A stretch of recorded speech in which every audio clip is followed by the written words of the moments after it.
Hello दोस्तों, अगर अभी तक आप सभी ने मेरे चैनल को सब्सक्राइब नहीं किया है तो प्लीज़ मेरे चैनल को सब्सक्राइब कर लीजिए। जैसे ही खुशी नाश्ता करने के बाद वहाँ से जाने लगती है, उसे देखकर उसके डैड बोले, खुशी बेटा, हम सबको तुमसे बात करना है। खुशी अपने डैड की बात सुनकर अपनी जगह पर ही रुक जाती है। साथ ही उसकी आंखों में आंसू आ जाते हैं और वो उन सबको देखकर रोते हुए बोली, मेरी शादी को ठीक से 12 घंटे भी नहीं हुए थे और हमारा एक्सीडेंट हो गया और उस हादसे में मैंने अपने पति को खो दिया और मैं खुद ही 2 सालों से कोमा में थी और जब 2 साल बाद जागी हूँ मुझे सच्चाई पता चली है और मुझे अभी होश आए ठीक से 1 हफ्ते भी नहीं हुए हैं और आप सब मुझे पराया करना चाहते हैं। मुझे मेरे ही घर से कहीं और भेज देना चाहते हैं, जहाँ पर ना ही किसी को मैं जानती हूँ ना ही मैं जानती हूँ। आप सब मेरे साथ ऐसा कैसे कर सकते हैं। साथ ही पापा, आपका बेटा राहुल वो भी मुझसे यही बोल रहा है कि मैं किसी और से शादी कर लूँ। मैं किसी और से शादी कैसे कर सकती हूँ पापा, आप राहुल को समझाए और बाकी सबको भी। राहुल की यादों के सहारे तो मैं रह सकती हूँ पर उसके अलावा किसी और की होकर नहीं।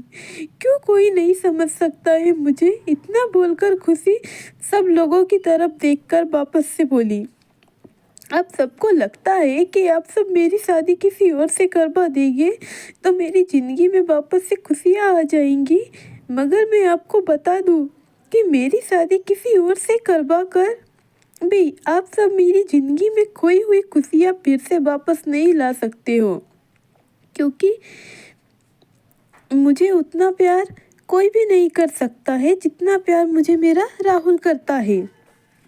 पर राहुल ने मुझे कसम दी है कि मुझे ये शादी करनी होगी, तो ठीक है, मैं ये शादी करने के लिए तैयार हूँ। पर आप सब याद रखना, इस शादी से मेरी ज़िंदगी में खुशियाँ नहीं बल्कि दुख और दर्द के अलावा कुछ और नहीं मिलने वाला है। आज आप सबको ये फैसला सही लग रहा है,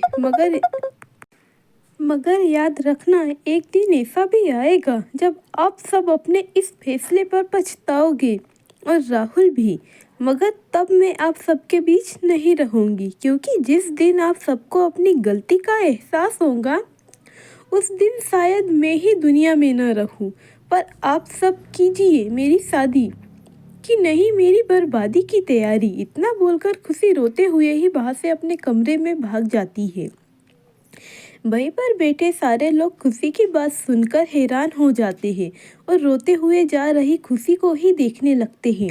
किसी को भी कुछ समझ नहीं आ रहा था कि वो लोग खुशी की बात का क्या जवाब दे। साथ ही उन्हें तो ये भी समझ नहीं आ रहा होता है कि खुशी को ये बात पता कैसे चली। उनमें से किसी ने भी इस बारे में अब तक खुशी से कोई बात नहीं की थी, ना ही उसके सामने ऐसा कुछ भी बोला था, तो खुशी को ये बात कैसे पता चली। और राहुल कहाँ से आ गया। खुशी ने ऐसा क्यों कहा कि राहुल ने उसे ऐसा कहा है। ये सारी बातें सोचकर वहाँ मौजूद सारे लोग हैरान और परेशान दोनों हो जाते हैं। खुशी अपने कमरे में आकर अंदर से डोर लॉक कर लेती है और बेड पर औंधे मुंह लेटकर जोरों से रोने लगती है। थोड़ी देर तक वैसे ही रोने के बाद वो साइड टेबल पर रखी राहुल की फोटो को उठाकर अपने सीने से लगा लेती है और रोते हुए ही बोली, खुश है ना अब तो तू। मैंने तेरी बात जो मान ली, जैसा तू बोल रहा है मैं वैसा करने के लिए तैयार हूँ।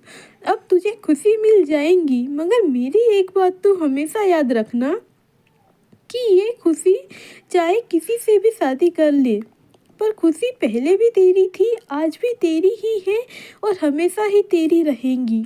और मेरी एक बात कान खोलकर सुन ले, तेरी और घर वालों की बात मानकर मैं शादी तो कर लूँगी, मगर मेरे साथ उसके बाद कुछ भी बुरा या गलत होता है उसका जिम्मेदार सिर्फ और सिर्फ तू ही होगा, वो क्योंकि वो तू ही है जिसने मुझे कसम दी है। अगर तू कसम ना देता तो मैं ये फैसला कभी ना करती। इतना बोलते हुए ही खुशी रो पड़ती है। तभी उसे अपने कानों में राहुल की आवाज़ सुनाई देती है, जो खुशी से बोला, बस भी कर खुशी, और कितना रोएंगी, अभी 3 दिन ही तो हुए हैं तुझे जागे, और तेरी हेल्थ भी अभी ठीक नहीं है। ऊपर से अगर तू इतना रोएंगी तो तू और बीमार हो जाएंगी। जैसे ही राहुल ये बोलता है, खुशी उसे देखकर बोली, तुझे क्या फ़र्क पड़ता है मैं बीमार पड़ूँ या मरूँ? तुझे मुझसे कोई भी फ़र्क नहीं पड़ना चाहिए। और हाँ, तूने तो अपना फैसला सुना दिया है ना, तो तुझे अब क्यों हो रही है इतनी फिक्र मेरी? तू जा यहाँ से, मुझे तुझसे कोई भी बात नहीं करनी है। इतना बोलते हुए खुशी उससे अपनी नज़रें फेर लेती है। जब राहुल खुशी को खुद से नज़रें फेरते हुए देखता है और उसकी बातें सुनता है, तो उसे अपने अंदर बहुत ही ज़्यादा दर्द फील होने लगता है। और वो खुशी को देखकर बोला, तुझे मुझसे नाराज़गी है तो ठीक है खुशी, पर मेरे कारण तो खुद को क्यों इतनी तकलीफ़ दे रही है? तो खुद को इस तरह से तकलीफ़ देकर मुझे भी हर्ट कर रही है और सारे घर वालों को भी। तू समझ क्यों नहीं रही है? मैं जा चुका हूँ, तुझसे बहुत दूर जा चुका हूँ, जहाँ से मैं कभी लौट के वापस नहीं आ सकता हूँ। मगर तेरे सामने तो तेरी पूरी ज़िंदगी बाकी है। अभी तेरी उम्र ही क्या है? तेरे सामने तेरी पूरी ज़िंदगी पड़ी है, और मैं जो कुछ भी कर रहा हूँ वो सब तेरे भले के लिए ही कर रहा हूँ। तुझे क्या लगता है ये सब मेरे लिए भी आसान है? नहीं, मेरे लिए तो ये इतना ज़्यादा दर्दनाक है कि मैं तुझे बता भी नहीं सकता हूँ। अपने प्यार और अपनी पत्नी को किसी और का हो जाने के लिए बोलना और किसी और का होते हुए देखना तो मौत के बराबर है मेरे लिए। मगर मैं तुझे कैसे समझाऊँ? मेरे लिए ये सब करना इतना आसान नहीं है। ये बोलते समय राहुल की आंखें भी नम हो जाती है, जिसे ऐसे देखकर खुशी बोली, जानती हूँ ये सब तेरे लिए भी आसान नहीं है, तो तू कर ही क्यों रहा है ऐसा? ये बोलते हुए ही वो राहुल की आंखों में आए आंसुओं को पोंछने के लिए अपना हाथ आगे बढ़ाती है, मगर खुशी का हाथ राहुल के पार निकल जाता है, जिसे देखकर खुशी को अपने अंदर दर्द महसूस होने लगता है। दूसरी तरफ मित्तल विला। सुबह का समय, जब सारे लोग ब्रेकफास्ट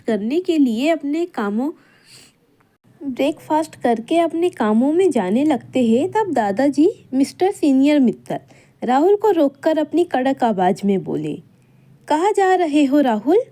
अपने दादाजी की इतनी कड़क आवाज सुनकर राहुल के पैर अपनी जगह पर ही रुक जाते हैं। फिर वो खुद को संभाल कर बोला, दादाजी, मैं अपनी कंपनी जा रहा हूँ। इस बार दादाजी बोले, ठीक है, तुम अपनी कंपनी जा सकते हो, पर हमारी भी एक बात सुनते हुए जाओ। हमने तुम्हारे लिए एक लड़की देखी है, और वो लड़की हम सबको काफ़ी ज़्यादा पसंद है, इसलिए हम सब चाहते हैं कि तुम उस लड़की से शादी कर लो। जैसे ही राहुल अपने दादाजी की इस बात को सुनता है, उसके चेहरे के पूरे भाव ही बदल जाते हैं, और वो उन्हें देखकर बोला, मैंने आपसे कितनी बार कहा है दादाजी, मुझे किसी भी लड़की से शादी नहीं करनी है, ना मैं करना चाहता हूँ, पर फिर भी आप मेरे लिए किसी न किसी लड़की को सिलेक्ट करते ही रहते हो। राहुल की ये बात सुनकर दादाजी अपनी कड़क और गुस्से से भरी आवाज में बोले, हम तुझसे पूछ नहीं रहे हैं, तुम्हें बता रहे हैं, और इसे हमारी रिक्वेस्ट समझने की कोशिश बिल्कुल भी मत करना, क्योंकि ये हमारी रिक्वेस्ट नहीं, ऑर्डर है, जिसे तुम्हें हर हाल में मानना तो होगा ही, फिर चाहे तुम्हारी मर्जी हो या ना हो। और एक बात, अगर तुम हमारी बात नहीं मानते हो या इस शादी के लिए मना करते हो, तो याद रखना, तुम्हें ना ही इस घर से बल्कि हम सबकी ज़िंदगी से भी दूर जाना होगा। साथ ही तुम्हारी कंपनी, हमारा सारा बिजनेस, सारी प्रॉपर्टी हम किसी ट्रस्ट के नाम कर देंगे। फिर तुम्हारे पास कुछ भी नहीं होगा, ना ही मित्तल का नाम, ना ही किसी तरह के पैसे, और ना ही कोई शोहरत। फिर देखते हैं तुम्हारी वो गर्लफ्रेंड भी कब तक तुम्हारे साथ रहती है।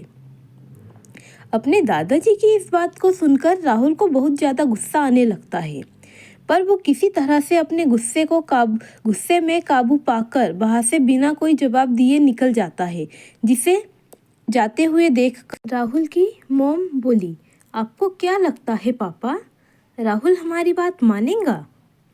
अपनी बहू की बात सुनकर दादाजी बोले, बात तो उसे माननी ही होगी, और वैसे भी उसके पास अब कोई और दूसरा ऑप्शन भी नहीं है। इतना बोलकर दादाजी मुस्कुराने लगते हैं।